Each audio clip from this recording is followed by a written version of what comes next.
पदार्थों के गुण। पदार्थों के गुण में हमने दो गुण पढ़ चुके हैं, एक तो है लस्टर मीन्स चमक, और दूसरी है कठोरता मीन्स कौन से पदार्थ कठोर थे और कौन से नरम थे, ये हमने देखा था। और किस पदार्थ में चमक होती है और किस में नहीं होती है, हमने देखा धातुओं में चमक होती है और दूसरे पदार्थों में चमक नहीं होती है, ये अब तक हमने देखा था। अब हम इसका तीसरा गुण पढ़ रहे हैं, सॉल्युबल और इनसॉल्युबल। ये मटेरियल, ये पदार्थ क्या घुलनशील होते हैं, विलेय होते हैं या अविलेय होते हैं, ये हमें देखना है। उससे पहले हम ये देख लेते हैं कि सॉल्युबल का मतलब क्या होता है। The substance which completely disappeared और dissolve in water is called soluble substance. वह पदार्थ जो पानी में पूरी तरह से घुल जाता है, मिक्स हो जाता है, डिसअपियर हो जाता है, मीन्स पानी में डालने के बाद वो हमें दिखाई नहीं देता है, ऐसे पदार्थ को, ऐसे मटेरियल को हम सॉल्युबल सब्सटेंस कहते हैं। वह पदार्थ जो जल में पूर्णतः लुप्त हो जाता है उसे हम विलेय पदार्थ कहते हैं। इसी तरह से इनसॉल्युबल, इनसॉल्युबल मीन्स अविलेय, जो अघुलनशील होता है। The substance which does not completely disappeared और डिजॉल्व, जो पूरी तरह से डिसअपियर या डिजॉल्व नहीं होते हैं पानी में, उन्हें हम अविलेय या इनसॉल्युबल सब्सटेंस कहते हैं। वह पदार्थ जो जल में पूर्णतः लुप्त नहीं होते हैं उन्हें हम क्या कहते हैं, अविलेय पदार्थ कहते हैं। तो ये समझ में आ गया होगा, मीन्स ऐसे पदार्थ जो पानी में जाने के बाद पूरी तरह से लुप्त हो जाए, हमें दिखाई न दे, उन पदार्थ को हम विलेय पदार्थ कहते हैं। और ऐसे पदार्थ जो पानी में डालने के बाद भी हमें दिखाई दे रहे हों, जो लुप्त ना होते हों, डिसअपियर ना हो, डिजॉल्व ना हो, ऐसे सब्सटेंस को, ऐसे पदार्थ को हम अविलेय पदार्थ कहते हैं। ठीक है, तो अब हम देख लेते हैं कुछ पदार्थ लेकर के कि वो पानी में घुलनशील है या नहीं है। अब हम घुलनशीलता को देखने के लिए कि कोई पदार्थ किसी में विलेय है या नहीं है, उसके लिए मैंने यहाँ पर कुछ ठोस पदार्थ लिए हुए हैं, क्योंकि बाद में हम तरल पदार्थों की घुलनशीलता को भी चेक करने वाले हैं। ये है नमक। इस नमक को हम नमक में हम पानी डाल के देखेंगे कि क्या ये पानी में डिज़ोल्व होगा या नहीं होगा। ये है शुगर या शक्कर। शक्कर में भी हम जल डालेंगे, पानी डालेंगे और चेक करेंगे कि क्या ये डिज़ोल्व होता है या नहीं होता है। ये है चॉक पाउडर। ये चॉक पाउडर है। इस चॉक पाउडर को हम देखेंगे कि क्या ये पानी में पूर्णतः लुप्त हो जाता है या नहीं होता है, डिसअपियर होता है या नहीं होता है। ये है व्हीट फ्लोर, गेहूं का आटा। इसको भी हम देखेंगे पानी डाल करके कि क्या ये पानी में पूरी तरह डिसअपियर होता है, डिज़ोल्व होता है या नहीं होता है। और ये है सैंड या बालू, जो देखा जाएगा कि क्या ये पानी में पूरी तरह से डिसअपियर होगा। यदि ये हो जाता है तब तो ये विलेय पदार्थ कहलाएंगे, और यदि ये नहीं होते हैं तो अविलेय पदार्थ कहलाते हैं। If they are dissolve in water they are called soluble substance, and if they are not dissolve in water they are called insoluble substance. और ये है सॉ डस्ट मीन्स लकड़ी का बुरादा। इस लकड़ी के बुरादे को में हम पानी में डालकर देखेंगे कि क्या इसमें ये पानी में डिज़ोल्व होता है या नहीं होता है। चलिए हम देखते हैं, स्टार्ट करते हैं। हमारा पहला है सॉल्ट या नमक। इसमें हम पानी डालते हैं और देखते हैं कि क्या ये पानी में पूरी तरह से डिज़ोल्व हो जाएगा।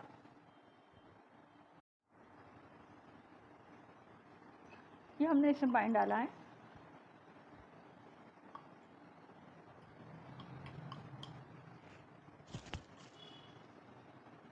इसको हम रख देते हैं पानी डालकर। अभी ये देख लेंगे थोड़ी देर बाद, 2 मिनट बाद, कि क्या इसके सॉल्ट के सारे पार्टिकल डिज़ोल्व हो चुके हैं या पार्टिकल, सारे कण, नमक के सारे कण घुल गए हैं।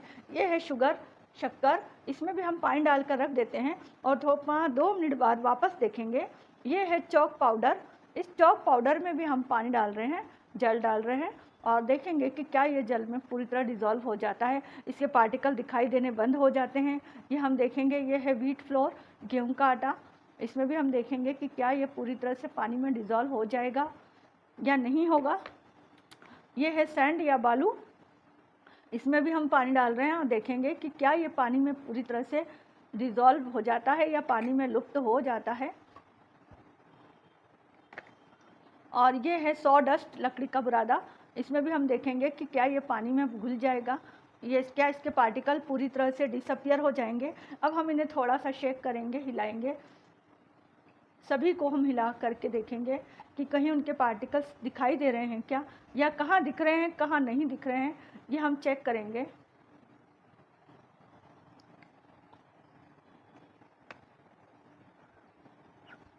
ये चॉक पाउडर है, ये व्हीट फ्लोर, ये सैंड या बालू रेती,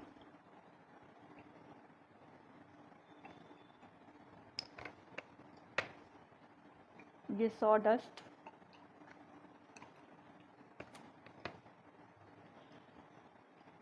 पूरी तरह से घुल चुका है।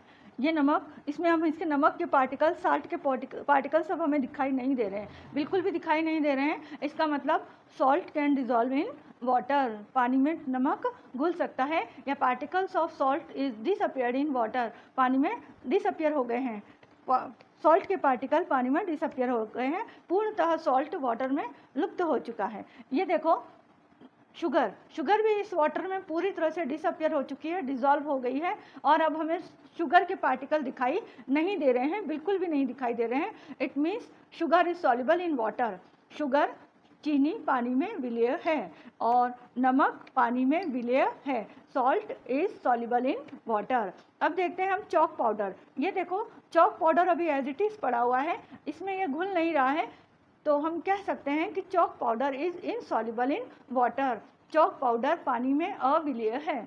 ठीक है, ये देखो आपको इसके पार्टिकल दिखाई दे रहे हैं। और अब ये देखते हैं हम गेहूं का आटा। ये गेहूं का आटा भी इसमें एज इट इज पड़ा हुआ है, नहीं घुल रहा है, तो इसका मतलब क्या हुआ, wheat flour is also insoluble in water, गेहूं का आटा पानी में अविलेय है। और ये देखो ये है सैंड, बालू रेती, ये भी नीचे एज इट इज पड़ी हुई है, ये इसमें मिक्स नहीं हो रही है, ना ही घुल रही है, तो इसका मतलब क्या हुआ कि sand is also insoluble in water, means sand या बालू पानी में अविलेय है। और ये देखो ये है सॉडस्ट मीन्स लकड़ी का बुरादा, ये भी पानी में एज इट इज पड़ा हुआ है, ये भी डिसॉल्व नहीं हो रहा है, ना ही डिसअपियर हो रहा है। इसका मतलब लकड़ी का बुरादा भी पानी में डिसॉल्व नहीं होता है, अविलेय है। ठीक है, अब ये हमने एक्सपेरिमेंट देखा कुछ ठोस पदार्थों के साथ कि कौन से पदार्थ पानी में घुलनशील होते हैं, घुल जाते हैं, सॉल्युबल होते हैं, विलेय होते हैं, और कौन से पदार्थ पानी में अविलेय होते हैं। तो हम एक्सपेरिमेंट के द्वारा हमने नोट किया कि नमक और चीनी मीन्स सॉल्ट और sugar both are soluble in water, means particles of salt and sugar are disappeared completely in water. देखो पूरी तरह से डिसअपियर हो चुके हैं। और ये wheat flour, chalk powder, sand और sawdust they are not soluble in water, वो पानी में विलेय नहीं है, या हम कह सकते हैं कि ये चारों पानी में अविलेय हैं और ये दोनों पानी में विलेय होते हैं। They are insoluble in water, they are soluble in water. ठीक है, अभी हमने जो एक्सपेरिमेंट किए उनमें देखा हमने कि कुछ पदार्थ तो जल में, वाटर में पूरी तरह से डिसअपियर हो जाते हैं या लुप्त हो जाते हैं। वो कौन कौन से पदार्थ थे, जैसे सॉल्ट, नमक, हमने क्या देखा था कि ये जल में पूरी तरह से लुप्त हो गया था, पूरी तरह से वाटर में डिसॉल्व हो गया था। तो हम इसके लिए हम क्या लिखेंगे, डिसअपियर या नॉट डिसअपियर, तो हम लिखेंगे डिसअपियर। क्या हो गया था, ये पूरी तरह से डिसअपियर हो गया था, तो आप इसके आगे लिख सकते हो डिसअपियर कम्प्लीटली इन वाटर। और ऐसे सब्सटेंस, ऐसे पदार्थ जो पानी में पूरी तरह से डिसअपियर हो जाते हैं, दे आर कॉल्ड सॉल्युबल, उसे हम क्या कहेंगे, सॉल्युबल। आपकी बुक में केवल ये 2 कॉलम्स ही दे रखे हैं, आप 3rd कॉलम भी बनाएं और उसके आगे लिखें, क्योंकि आपको पता होना चाहिए कि यदि वो डिसअपियर होता है तो वो सॉल्युबल कहलाएगा। हिंदी में हम इसे कहेंगे विलेय, ये विलेय है। ऐसे ही शुगर का हमने देखा था, शुगर भी क्या हो गया था, वाटर में पूरी तरह से डिसअपियर हो गया था, डिसअपियर कम्प्लीटली इन वाटर, आप इसे हिंदी में लिखेंगे लुप्त हो गया था। ठीक है, और अब जो लुप्त हो जाते हैं उन्हें हम क्या कहते हैं, जो पूरी तरह से डिसअपियर हो जाते हैं उन्हें हम कहते हैं सॉल्युबल, सॉल्युबल या विलेय कहते हैं। ठीक है, वो क्या कहलाएंगे, विलेय। तो शुगर क्या है, sugar is soluble in water.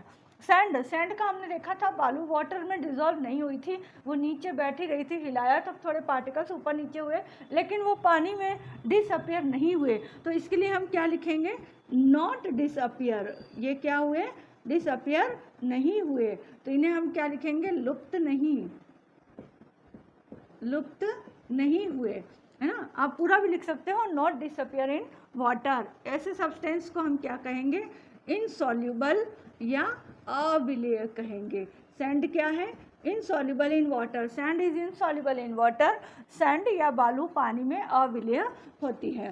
फिर हमने देखा था सॉडस्ट, लकड़ी का बुरादा। क्या ये पानी में डिसअपियर हुआ था, जल में पूर्णतः लुप्त हुआ था? नहीं हुआ था, तो ये भी नॉट डिसअपियर में आ जाएगा, लुप्त नहीं हुआ था, और इसे भी हम क्या कहेंगे? इनसॉल्युबल या अविलेय कहेंगे। इसी तरह से चॉक पाउडर हमने देखा था, चॉक पाउडर भी पानी में पूर्णतः विलुप्त नहीं हुआ, इसलिए ये भी क्या कहलाएगा? नॉट डिसअपियर, लुप्त नहीं हुआ, और इसे भी हम क्या कहेंगे? Insoluble in water. आपको पूरा लिखना है, ठीक है। फिर व्हीट फ्लोर हमने देखा था, गेहूं का आटा। गेहूं का आटा क्या पानी में डिसॉल्व हुआ था? नहीं हुआ था। डिसअपियर, उसके पार्टिकल पानी में डिसअपियर नहीं हुए थे, हमें एज इट इज़ उसमें दिखाई दे रहे थे। जब हमने उसको शेक किया, टेस्ट ट्यूब को शेक किया, तब भी वो डिसॉल्व नहीं हुए थे। तो ऐसे सब्सटेंस को हम क्या कहते हैं? इनसॉल्युबल या अविलेय सब्सटेंस कहते हैं। ये हमने देखा था ठोस पदार्थों का। अब हम देखेंगे क्या तरल पदार्थ भी पानी में पूरी तरह से डिसॉल्व होते हैं या नहीं होते हैं। इसके कुछ एग्जांपल्स हम देखेंगे अभी।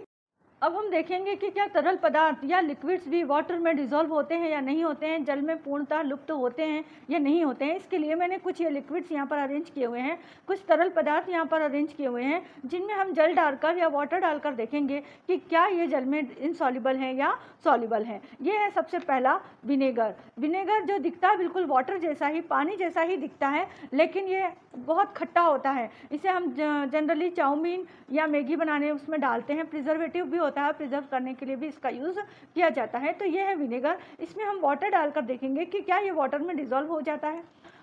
ये है हमारा लेमन जूस। ये मैंने अभी लेमन जूस निकाल के रखा ही है जस्ट, और ये लेमन जूस में भी हम वाटर डालकर देखेंगे कि क्या लेमन जूस के पार्टिकल पानी में पूरी तरह से लुप्त हो जाएंगे या ये वाटर में पूरी तरह से डिसअपियर हो जाएंगे। ये हम वाटर डालकर अभी इसमें देखने वाले हैं। ये है आपका कास्टिक सोडा। ये कास्टिक सोडा सॉल्यूशन है, जिसमें हम वाटर डालकर देखेंगे कि क्या ये सॉल्यूशन वाटर में डिसॉल्व हो जाएगा या नहीं होगा, ये पानी में विलेय है या अविलेय है। इसका परीक्षण, इसका टेस्ट हम अभी करने जा रहे हैं। ये है सोयाबीन का तेल।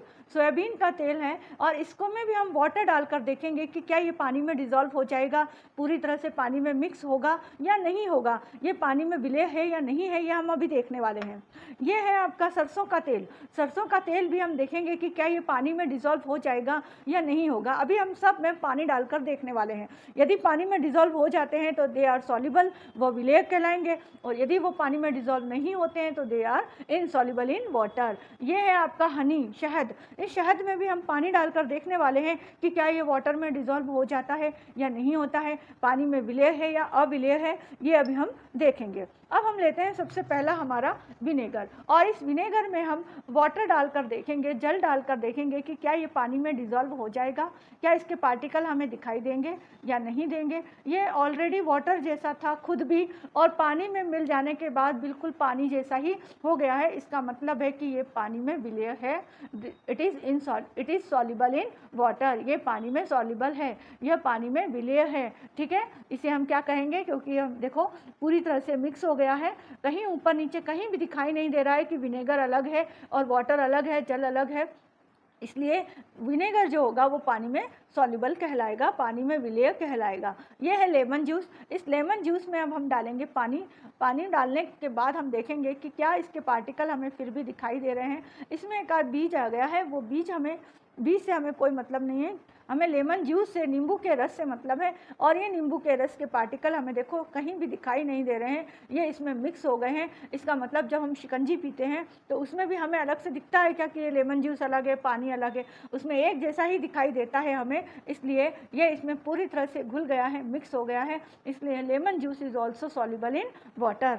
लेमन जूस, नींबू का रस भी पानी में विलेय है। ये है कास्टिक सोडा। ये कास्टिक सोडा सॉल्यूशन है जो कि पानी जैसा ही दिख रहा है, और इसमें हम पानी डालेंगे तो ये पानी में पूरी तरह से मिक्स हो गया है। इसका मतलब ये भी पानी में विलेय है, it is also soluble in water. इसके भी पार्टिकल्स हमें अलग दिखाई नहीं दे रहे हैं। तो ये तीन तो अब तक हमने देखा कि पानी में घुल गए हैं, डिसअपियर हो गए हैं, डिसॉल्व हो गए हैं, ठीक है। अब हम देखेंगे सोयाबीन का तेल।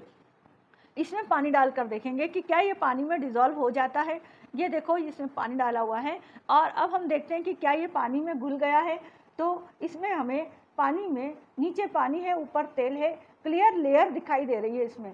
तेल की लेयर, तेल की सतह ऊपर है और पानी नीचे है। इसका मतलब ये पानी में डिज़ोल्व नहीं हो रहा है। यहाँ पर देखो एक लेयर आपको दिखाई दे रही है, ये लेयर के ऊपर तेल है और नीचे पानी है। इसका मतलब ये हुआ कि तेल पानी से हल्का होता है जब भी वो पानी के ऊपर है और पानी नीचे पहुँच गया है, जबकि पहले तेल यहाँ था, जैसे ही हमने पानी डाला पानी नीचे पहुँच गया, तेल ऊपर आ गया। इसका मतलब तेल पानी से हल्का होता है। और ये देखो ये तेल इस पानी में घुल नहीं रहा है, ये अपनी अलग ही लेयर बनाए हुए हैं, अलग ही सतह बनाए हुए हैं। इसका मतलब तेल पानी में घुलता नहीं है, तेल पानी में डिज़ोल्व नहीं होता है। Oil does not disappear in water, it means it is insoluble in water. यह पानी में इनसॉल्युबल होता है, अविलेय होता है। ये भी है मस्टर्ड ऑयल। देखो ये मस्टर्ड ऑयल है, इसमें भी हम पानी डालकर देखेंगे कि क्या ये पानी में डिज़ोल्व हो जाएगा।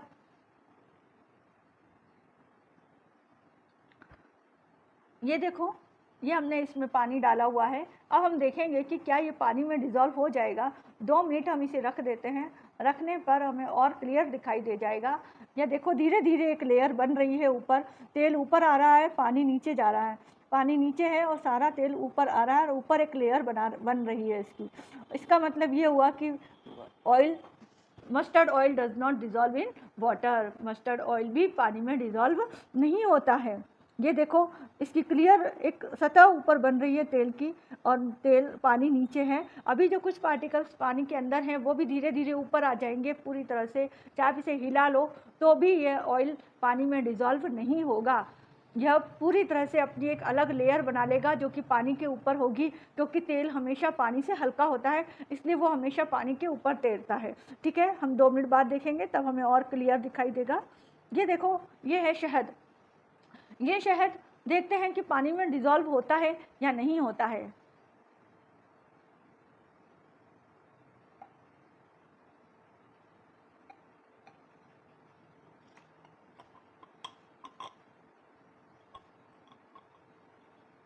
ये देखो ये इसमें पानी डाल दिया है, अब पानी ऊपर है शहद नीचे है। इसका मतलब शहद पानी में डिज़ोल्व नहीं हो रहा है। और एक मीनिंग और निकलता है कि शहद जो है वो पानी से भारी होता है, इसलिए वो पानी के नीचे है और पानी ऊपर है, और वो दोनों डिज़ोल्व नहीं हो रहे हैं एक दूसरे में। पानी अपनी लेयर अलग ही बनाए हुए है ऊपर और शहद नीचे अपनी एक लेयर बनाए हुए है। देख लो आप, इसका मतलब क्या हुआ कि शहद means Honey also does not dissolve in water.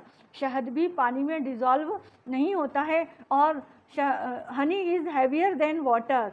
या आप कह सकते हो कि हनी का, शहद की जो डेंसिटी होती है, जो घनत्व होता है, वो पानी से ज़्यादा होता है, इसलिए वो पानी के नीचे है और पानी इसके ऊपर है। पानी शहद से हल्का है, इसलिए वो शहद के ऊपर तैर रहा है, ऊपर है, और शहद नीचे है। और ये भी इसमें डिज़ोल्व नहीं हो रहा है, चाहे हमने कितना हिला दिया तो भी ये पानी में डिज़ोल्व नहीं हो रहा है। ठीक है, इसका मतलब शहद भी पानी में डिज़ोल्व नहीं होता है। ये देखो इन दोनों कंडीशन में आप देखो, एक शहद है और एक पानी है, सॉरी एक शहद है और एक सरसों का तेल है। सरसों का तेल पानी के ऊपर है और शहद पानी के नीचे है। दोनों में पानी की लेयर क्लियर दिखाई दे रही है। ये सरसों का तेल जो कि पानी से हल्का होता है इसलिए ऊपर है, और ये शहद जो पानी से भारी होता है इसलिए वो नीचे है, और पानी शहद के ऊपर है। तो यहाँ पर ये क्लियर होता है कि सरसों का तेल भी पानी में डिज़ोल्व नहीं होता और शहद भी पानी में डिज़ोल्व नहीं होता है। ठीक है, तो हमने ये कुछ तरल में देखा, ये कुछ लिक्विड्स थे, तरल पदार्थ थे, जिसमें विनेगर डिज़ोल्व हो रहा है, लेमन जूस डिज़ोल्व हो रहा है, कास्टिक सोडा डिज़ोल्व हो रहा है, और सोयाबीन ऑयल, मस्टर्ड ऑयल और हनी डिज़ोल्व नहीं हो रहे हैं। ये 3 पानी में विलेय है और ये 3 पानी में विलेय नहीं है। तो ये एक्सपेरिमेंट आप खुद भी घर पर कर सकते हो, खुद घर पर करके देख सकते हो कि ये देखो इन 3 में हमें कोई लेयर, क्लियर लेयर दिखाई नहीं दे रही है, अलग लेयर कोई सी भी दिखाई नहीं दे रहे हैं, तीनों एक जैसे ही दिखाई दे रहे हैं, जैसे कोई पानी ही हो। तो इसका मतलब ये तीनों पानी में डिज़ोल्व हो गए हैं, तभी हमें दिखाई नहीं दे रहे हैं, और ये तीनों हमें दिख रहे हैं। ये देखो ये सोयाबीन का तेल है, थोड़ा सा इसका कलर लाइट है, इसलिए वो हमें सरसों के तेल की तरह तो नहीं दिख रहा है, लेकिन आप देखोगे तो पानी नीचे है, तेल की लेयर ऊपर है, एक लेयर बीच में ज़रूर दिखाई दे रही है जो उन दोनों को अलग किए हुए है। ये सरसों का तेल का कलर अलग होने की वजह से हमें क्लियर दिखाई दे रहा है कि ये पानी के ऊपर है और पानी नीचे है, और इसमें भी शहद का कलर अलग हो जाने से हमें क्लियर दिखाई दे रहा है कि वो पानी के नीचे है, क्योंकि वो पानी से भारी है।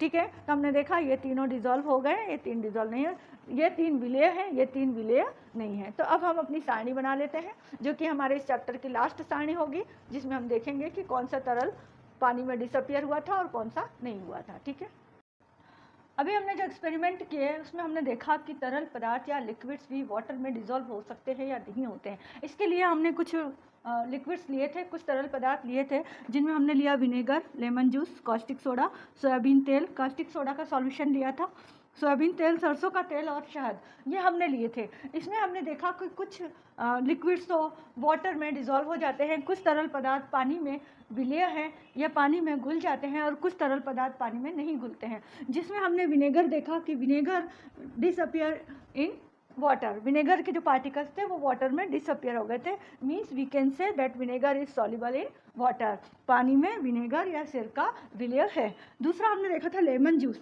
लेमन जूस को में भी जब हमने वाटर डाला तो लेमन जूस और वाटर के पार्टिकल एक हो गए थे, तो हम यह कह सकते हैं कि lemon juice also soluble in water, lemon juice भी पानी में विलय है, क्योंकि वो लेमन जूस पानी में पूर्णतः या कंप्लीटली डिसअपियर हो गया था, कंप्लीटली डिसॉल्व हो गया था, पूर्णतः लुप्त हो गया था।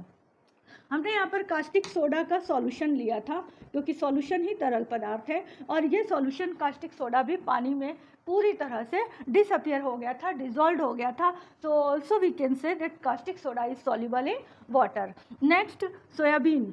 सोयाबीन का तेल जब हमने लिया था और उसमें जब हमने पानी डाला तो देखा कि सोयाबीन पानी के ऊपर आ गया था, क्योंकि सोयाबीन का तेल चाहे कोई सा भी हो, चाहे वो कोकोनट का हो, खोपरे का हो, नारियल या कोई सा भी तेल हो, सोयाबीन का हो, मस्टर्ड ऑयल हो या फिर ग्राउंडनट ऑयल हो, किसी भी प्रकार का तेल है, तेल हमेशा पानी से हल्का होता है और कभी भी कोई सा भी तेल पानी में डिज़ोल्व नहीं होता, वो हमेशा वाटर के ऊपर एक अपनी लेयर बना लेता है अलग से। तो सोयाबीन का तेल भी हमने देखा था कि पानी के ऊपर अपनी एक लेयर बना ली थी, एक सतह उसने बना ली थी। इसका मतलब वो पानी के अंदर डिज़ोल्व नहीं हुआ, पानी के ऊपर अलग हो गया था, डिसअपियर नॉट डिसअपियर, वो क्या हुआ, डिसअपियर नहीं हुआ, लुप्त नहीं हुआ।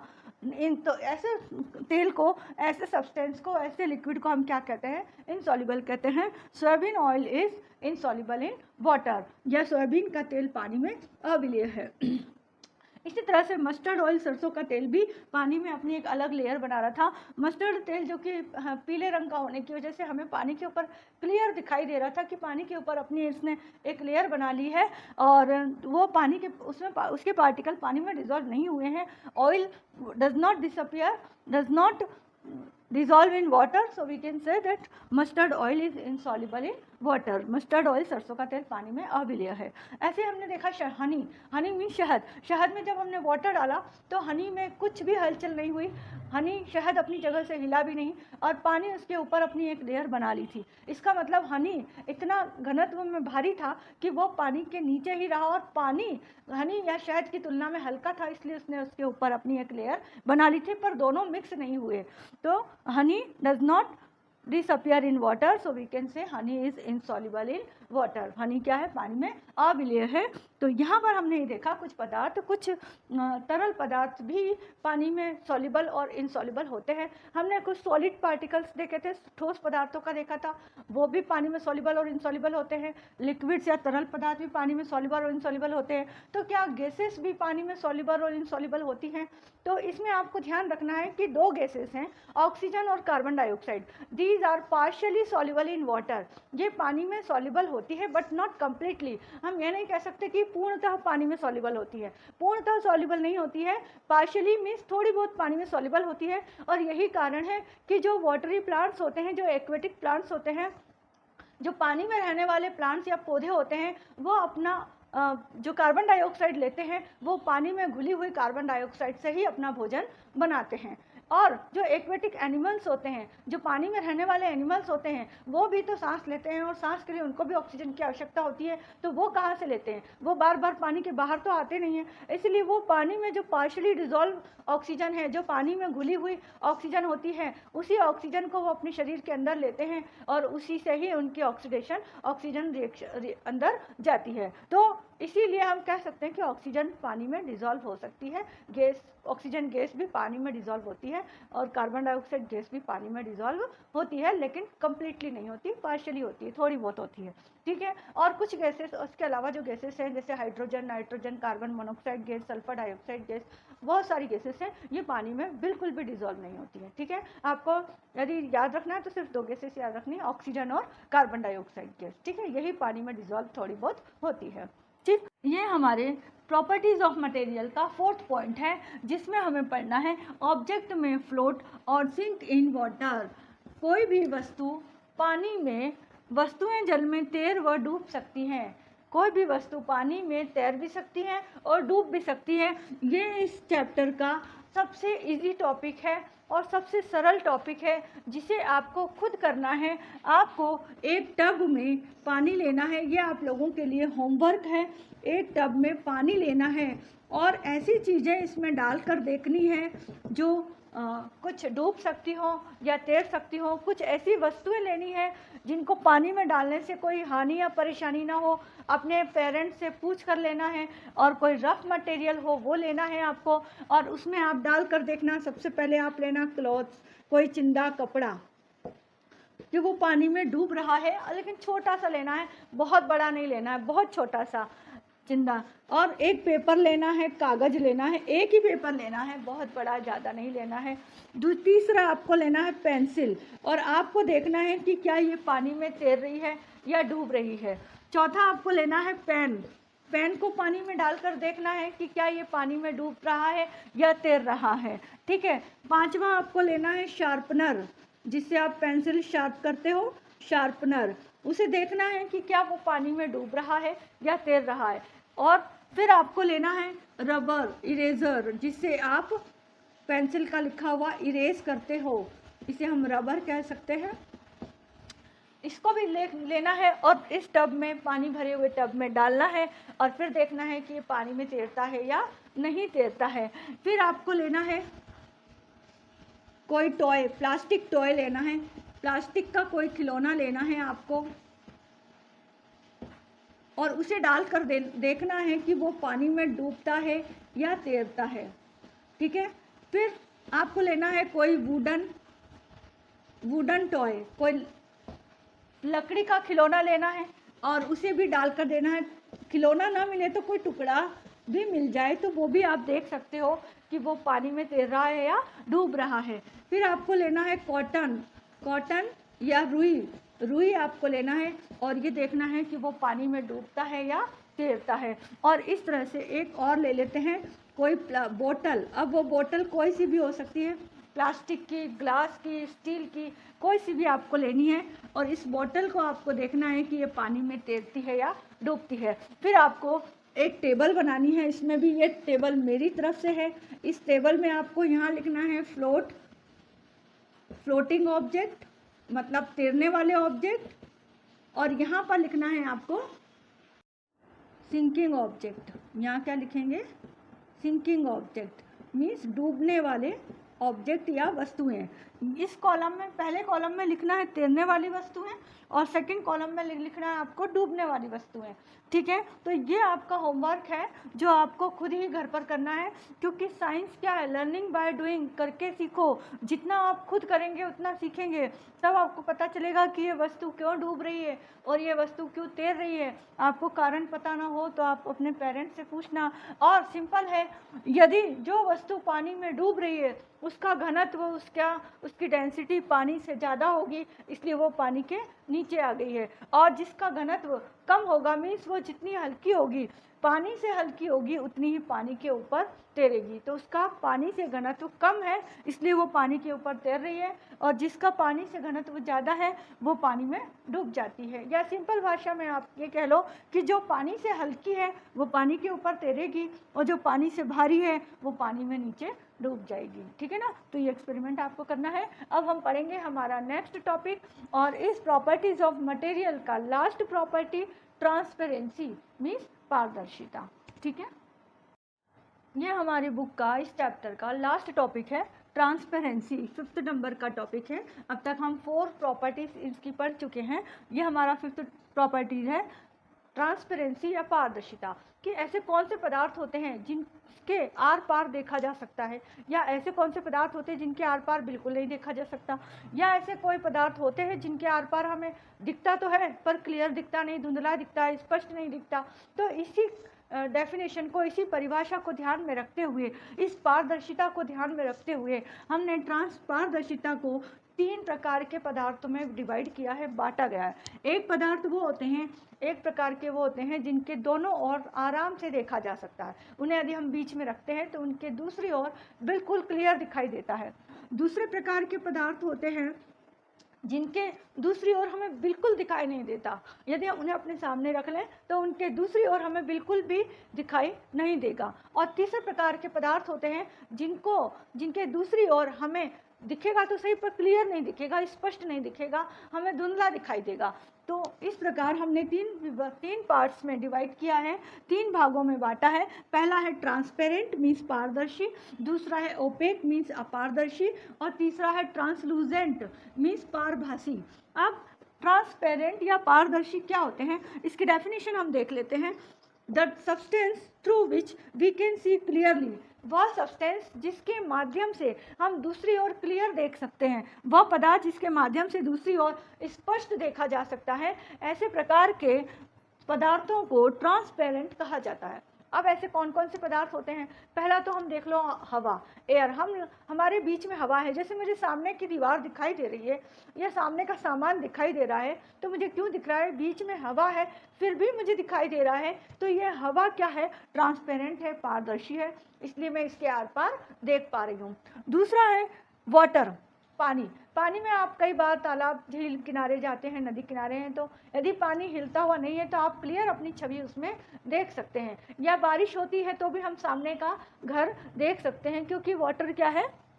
ट्रांसपेरेंट सब्सटेंस है, पारदर्शी पदार्थ है, जिसके सामने और हम क्लियर देख सकते हैं। दूसरा है ग्लास। ग्लास मीन्स वो सिंपल ग्लास होना चाहिए, सिंपल कांच होना चाहिए जो हमारी खिड़कियों में लगा रहता है। उस खिड़की के आर पार हमें क्लियर दिखाई देता है कि बाहर कौन है, ठीक है ना। तो इस तरह से ऐसे ग्लास सिंपल ग्लास कह सकते हैं, वो सिंपल ग्लास हमें क्लियर दिखाई देते हैं। ऐसे ही प्लास्टिक भी हमारे सिंपल प्लास्टिक होने चाहिए। वो सिंपल प्लास्टिक जो होते हैं, कलर्ड नहीं हो, रंगीन प्लास्टिक नहीं होना चाहिए, बिल्कुल प्लेन प्लास्टिक होते हैं, उनके आर पार भी हमें दिखाई दे सकता है। जैसे मैंने एग्जांपल के लिए रखा हुआ है, ये है जिलेटिन कवर, जो आप अपनी बुक में भी चढ़ाते हो। साड़ियों की पैकिंग भी इन्हीं में होती है, ताकि हमें इनके आर पार दिखाई दे जाए कि इसके अंदर कौन सी साड़ी है। या फिर जो हम कवर चढ़ाते हैं बुक या कॉपीज़ में, तो हमें पता चल जाता है कि ये कौन सी बुक है। तो इसके आर पार भी हम क्लियर, जैसे मैं इस यहाँ पर रखने पर इसके बीच में से भी मुझे सामने का क्लियर दिखाई दे रहा है ना। तो इस तरह से इस प्रकार का जो प्लास्टिक हो बिल्कुल प्लेन, उससे हमें क्लियर दिखाई देता है, इसे हम ट्रांसपेरेंट कहेंगे, ठीक है। अब देख लेते हैं अपारदर्शी, ऐसे सब्सटेंस जिनके आर पार हमें बिल्कुल दिखाई नहीं देता। The substance through which we can not see clearly, वह पदार्थ जिसके माध्यम से दूसरी ओर बिल्कुल नहीं देखा जा सकता है। जैसे बुक, कोई किताब हमने ले ली या कोई रजिस्टर हमने ले लिया, कोई भी, तो इसके मैंने सामने लगाया, तो इसके सामने वाला जो सीन है, जो दीवार है, जो भी सामान रखा हुआ, मुझे बिल्कुल दिखाई नहीं देगा। यदि मैं आपको ऐसे रखती हूँ तो आप लोग भी मेरा चेहरा नहीं देख पाएंगे, क्योंकि ये ऑब्जेक्ट क्या है? ओपेक है। ओपेक हो जाने की वजह से, अपारदर्शी हो जाने की वजह से हम इसके आर पार नहीं देख सकते हैं, ठीक है। वुडन बोर्ड, कोई लकड़ी का बोर्ड होता है, या थर्माकोल भी देख सकते हैं हम। ये थर्माकोल है, इस थर्माकोल के आर पार भी हम नहीं देख सकते हैं।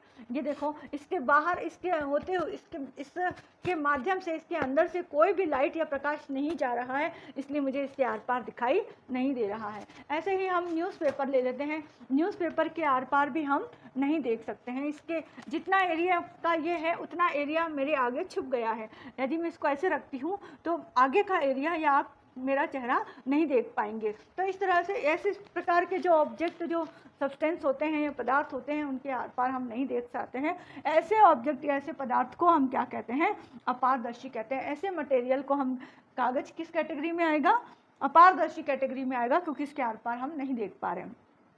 अब ले लेते हैं, और ऐसे ही वॉल, दीवार, एक दीवार से हम दूसरे दीवार, कमरे में क्या हो रहा है उस दीवार से हम नहीं देख सकते, क्योंकि दीवार क्या है? ओपेक है, उसके आर पार हम नहीं देख सकते, ठीक है। अब पारभासी वो होती है जिसके आर पार हम देख तो सकते हैं पर क्लियर नहीं देख सकते। The substance through which we can see but not clearly, वो पदार्थ जिसके माध्यम से दूसरी ओर देखा जा सकता है परंतु स्पष्ट नहीं दिखता है, ऐसे जो होते हैं उनके आर पार हम क्लियर नहीं देख पाते हैं। जैसे कोई पेपर लिया और पेपर में तेल गिर जाता है। अब पेपर में यदि आपने पेपर लिया है और पेपर में तेल नहीं है तब तो आप बिल्कुल नहीं देख पाओगे, लेकिन यदि उस पेपर में तेल लग जाता है तो उसके आर पार हम नहीं देख सकते हैं, धुंधला देख सकते हैं। ठीक है, ऐसे ही कलर्ड और डेंस प्लास्टिक, जैसे हम ये एग्जांपल ले लेते हैं, ये कांच है, इस कांच में मैं आर पार देख रही हूँ, जो कि सिंपल कांच नहीं है, कांच नहीं है, डेंस ग्लास है, एक बहुत मोटी लेयर का ग्लास है, इसलिए मुझे इसके आर पार दिख तो रहा है लेकिन धुंधला दिखाई दे रहा है, क्लियर दिखाई नहीं दे रहा। तो इस ग्लास को हम क्या कहेंगे, ट्रांसलूसेंट कहेंगे। अब वो चाहे कोई सा भी हो, जैसे एक ये फाइल है, फोल्डर है, ये भी प्लास्टिक का है लेकिन इसके आर पार मुझे दिख तो रहा है लेकिन क्लियर नहीं दिख रहा है, धुंधला दिखाई दे रहा है। तो इस प्रकार का जो ऑब्जेक्ट हुआ वो क्या कहलाएगा, ट्रांसलूसेंट कहलाएगा। अब ये देखो, ये एक प्लास्टिक है, ये प्लास्टिक भी इसके आर पार दिख रहा है लेकिन क्लियर नहीं दिख रहा है, धुंधला दिख रहा है, तो ये प्लास्टिक भी क्या कहलाएगा, क्योंकि ये डेंस है। ऐसे ही कलर्ड भी है बीच में से, यदि कोई कलर्ड प्लास्टिक होता है तो भी हमें क्लियर नहीं दिखता है। और ये जो प्लास्टिक है, ये प्लास्टिक जो ट्रांसपेरेंट था, इसको मैं यदि डबल और थर्ड लेयर इसके ऐसे कर दूं तो मुझे दिखेगा तो सही लेकिन क्लियर नहीं दिखाई देगा। तब यहाँ पर इस कंडीशन में ये प्लास्टिक ट्रांसलूसेंट हो गया है। और यदि हमने इसकी सिंगल लेयर ली थी, जब सिंगल लेयर ली थी हमें क्लियर दिखाई दे रहा था, उस समय ये ट्रांसपेरेंट था, और डबल ट्रिपल लेयर कर देने से ये क्या बन गया, ट्रांसलूसेंट बन गया। ठीक है ना। तो इस तरह से ऑब्जेक्ट जैसे हमें धुंधला दिखाई दे वही ऑब्जेक्ट हमारा ट्रांसलूसेंट हो जाएगा, या वही मटेरियल हमारा ट्रांसलूसेंट हो जाएगा। और जिसके आर पार हमें बिल्कुल दिखाई ना दे, चाहे वो प्लास्टिक हो, ग्लास हो, या कोई दीवार हो, थर्माकोल हो, बिल्कुल भी दिखाई ना दे तो ओपेक, और यदि क्लियर दिखाई दे बिल्कुल तो वो ट्रांसपेरेंट कहलाता है। ठीक है, तो ये थे हमारी पारदर्शिता, ऐसे सब्सटेंस होते हैं। आज हमारा ये चैप्टर यहाँ पर ख़त्म होता है और कल से हम नया वीडियो नए चैप्टर से स्टार्ट करेंगे। ठीक है।